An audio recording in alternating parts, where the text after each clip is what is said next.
साथियों, आप सबका बहुत बहुत स्वागत है।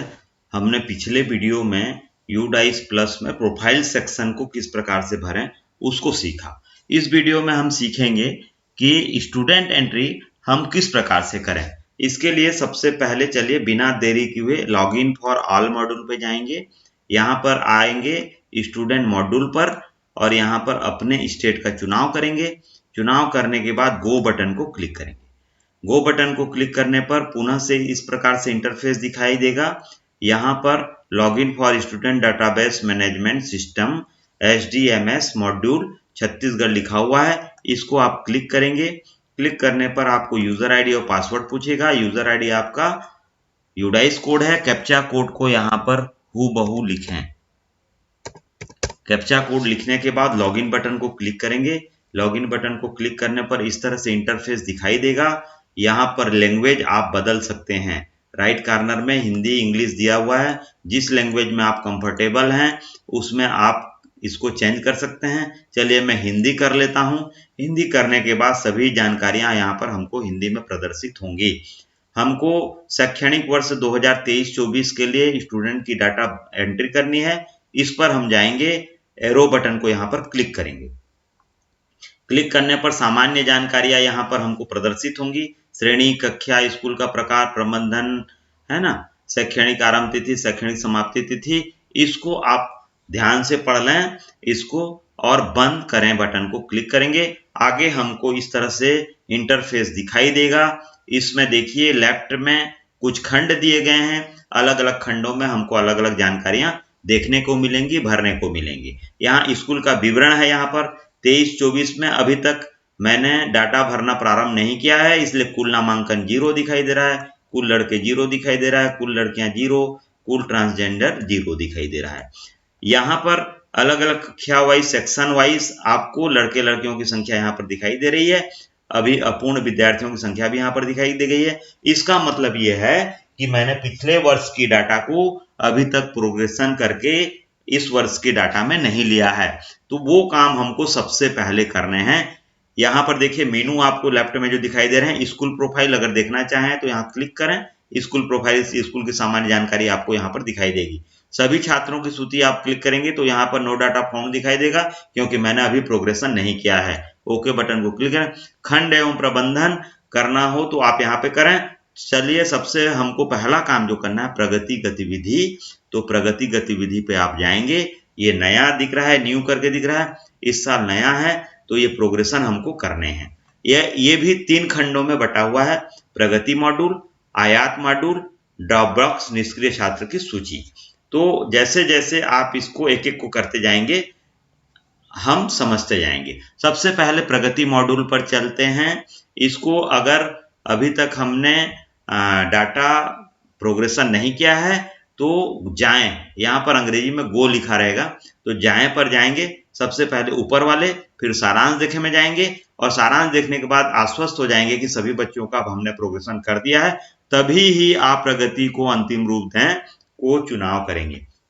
सबसे पहले हमको जाएं पे जाना है, यहाँ पर क्लिक करना है। क्लिक करने के बाद कक्षा वाइज हमको प्रोग्रेशन यहाँ पर करना है।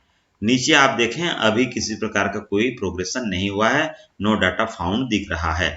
टिप्पणी यहाँ पर जो दिया गया है इसको ध्यान से जरूर पढ़ें। यदि उपस्थित और उत्तीर्ण का चयन किया जाता है तो प्रमोट की जाने वाली कक्षा का मान पिछली कक्षा की तुलना में 1 बढ़ जाएगा। हम उपस्थित देते हैं या उत्तीर्ण देते हैं तो हमारा क्लास 1 कक्षा चेंज हो जाएगा। यदि प्रकट नहीं हुआ और असफल का चयन किया जाता है तो प्रमोट की जाने वाली कक्षा में मान पिछली कक्षा का समान हो। मतलब भाई रिपीटर्स है या पास नहीं हुआ तो वो पिछली कक्षा में ही रह जाएगा वो बच्चा। उपयोगकर्ता को प्रत्येक कक्षा और खंड के डाटा को अद्यतन और पूर्ण करने के बाद पूरे स्कूल के डाटा को समाप्त करने के लिए प्रगति को अंतिम रूप दें पर क्लिक करके प्रगति में संक्षेप देखने के लिए जाना चाहिए। मतलब पूरी बच्चों की प्रोग्रेशन होने के बाद आप प्रगति को अंतिम रूप देने वाले बटन को क्लिक करेंगे, तभी ये मॉड्यूल कंप्लीट कहलाएगा। चलिए कक्षा का चयन करें, मैं किसी भी कक्षा का चयन कर लेता हूं। मान लो कक्षा चौथी का चयन मैंने किया। सेक्शन का चयन करें, जितने सेक्शन हमारे पास होंगे वो पूरे सेक्शन यहाँ पर दिखाई देंगे। मेरे पिछले वर्ष की डाटा में केवल एक सेक्शन थे तो एक सेक्शन दिखाई दे रहा है। जाएं को क्लिक करें। जाएं को जैसे ही क्लिक करेंगे आपको नीचे सभी बच्चों की यहाँ पर सूची दिखाई देगी। कक्षा चौथी के बच्चों की सूची आपको यहाँ पर दिखाई देगी। पहला नाम आरती लोहा का है, तो आरती लोहा का की डिटेल जो है मैं यहाँ पर भरना चाहूंगा। आरती लोहा की प्रगति की स्थिति यहाँ पर सेलेक्ट करूंगा। ये पास हो गया, not passed, promoted without examination, discontinued before examination, repeated by choice. इसमें से कोई एक जरूर होगा। पास हो गया तो प्रमोटेड, अगर फेल हो गया है तो not passed, promoted without examination, बिना परीक्षा के अगर उसको आप प्रमोट कर दिए हैं तो ये ऑप्शन चुनेंगे। डिसकंटिन्यूड बिफोर एग्जाम माने चीर गैर हाजिर हो गया तो इसको चुनेंगे। रिपीटर्स बाय चॉइस, अपने चॉइस से ये रिपीटर्स है, मतलब फेल हो गया है तो इसको चुनेंगे। तो ये बच्चा जो है पास हो चुका है तो प्रमोटेड लिखूंगा। अंक 22-23 में कितने प्रतिशत अंक उन्होंने अर्जित किए उसको मैं यहाँ पर लिख दूंगा।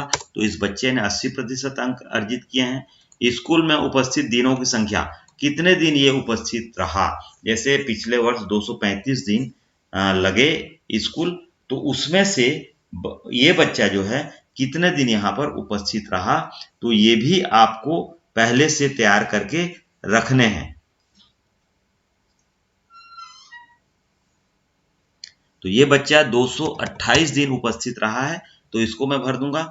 स्कूली शिक्षा की स्थिति, अब studying in same school, left school with TC, ये क्या इसी स्कूल में पढ़ रहा है, या दूसरी स्थिति ये हो सकती है इस स्कूल में नहीं पढ़ रहा है, वो टीसी लेके दूसरे स्कूल में पढ़ रहा है, या फिर बिना टीसी लिए ये स्कूल से चला गया, अब स्कूल में नहीं है, तो ये स्थिति सेकेंड वाली होगी।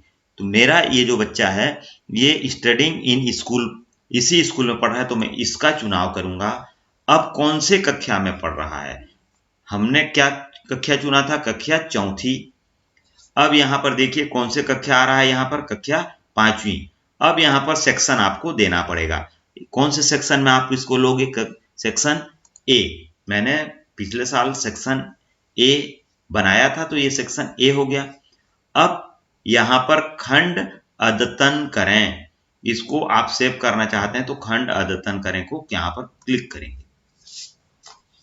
जैसे ही आप क्लिक करेंगे student detail updated successfully, okay, यहाँ पर ओके बटन को मैं क्लिक करूंगा। ये देखिए अब यहाँ पर डन दिखाई दे रहा है।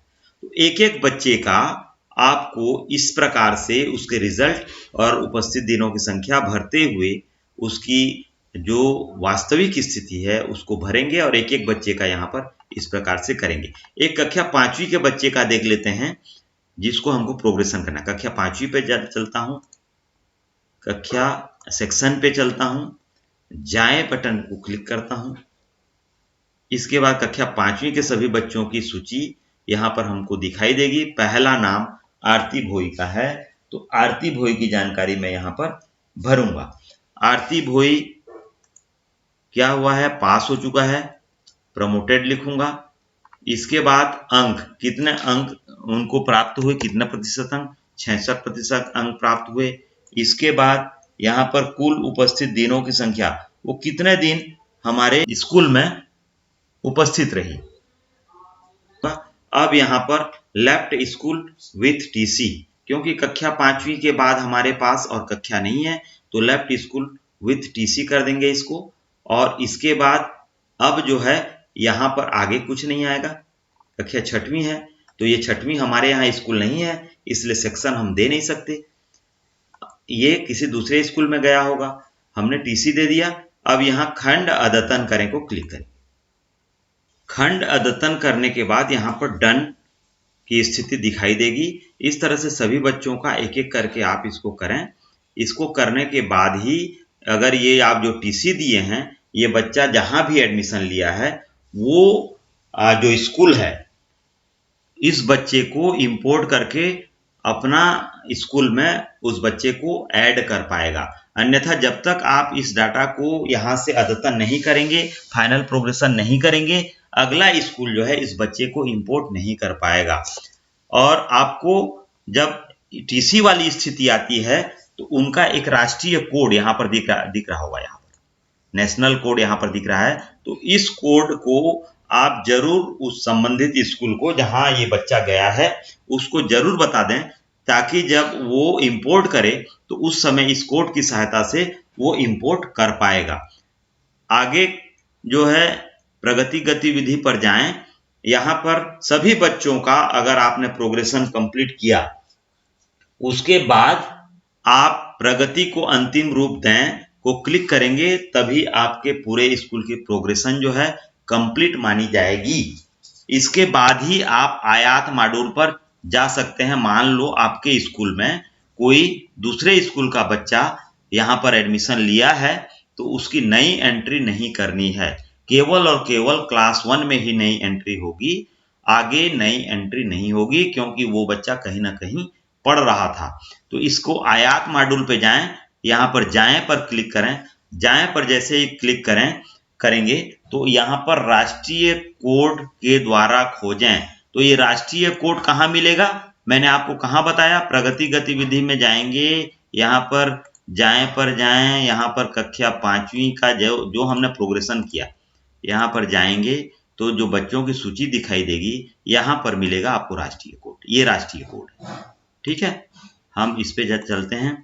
यहाँ पर राष्ट्रीय कोड लिखें, उस बच्चे का डेट ऑफ बर्थ लिखें और यहाँ पर आप जाएं पर क्लिक करेंगे, सर्च करेंगे तो यहाँ पर उस बच्चे का पूरा विवरण दिखाई देगा। जोड़ें यहाँ पर आएगा, यहाँ पर जोड़ें का ऑप्शन आएगा, जोड़ें को क्लिक कर देंगे तो आपका वो जो स्टूडेंट है वो आपके स्कूल में प्रदर्शित होने लगेगा। मान लो आपको राष्ट्रीय कोड प्राप्त नहीं है, आपका प्रीवियस स्कूल वाले ने राष्ट्रीय कोड नहीं दिया, तो आप कहां से प्राप्त करेंगे, राष्ट्रीय कोड प्राप्त करने पर जाएंगे, आधार कोड यहां से लिख सकते हैं और जन्म का वर्ष यहां पर लिखेंगे और खोजें बटन पर क्लिक करेंगे तो यहां से आपको राष्ट्रीय कोड प्राप्त हो जाएगा। उसके बाद आप राष्ट्रीय कोड और जन्म तारीख की सहायता से यहां उस बच्चे को सर्च कर एक एक बच्चे को ऐड कर पाएंगे।